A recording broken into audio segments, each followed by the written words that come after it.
pinapasukan mong salon before na, ito, pangatlo na. Yung pinapasukan mong salon before na, di ba, hati kayo. Normal, nahati kayo. Bakit? Siya yung namuhunan. Siya yung nagbabayad ng upa. Siya yung nagbabayad lahat ng utilities.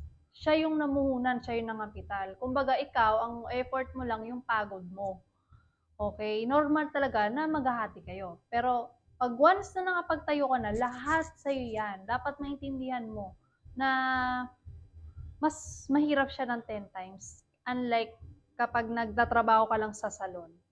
Wala kang masyadong iisipin. Ito, pang-apat na tayo Kapag nagsarili ka na, yan, tindihin mo na lahat ng utilities ng bayarin, iintindihin mo yan.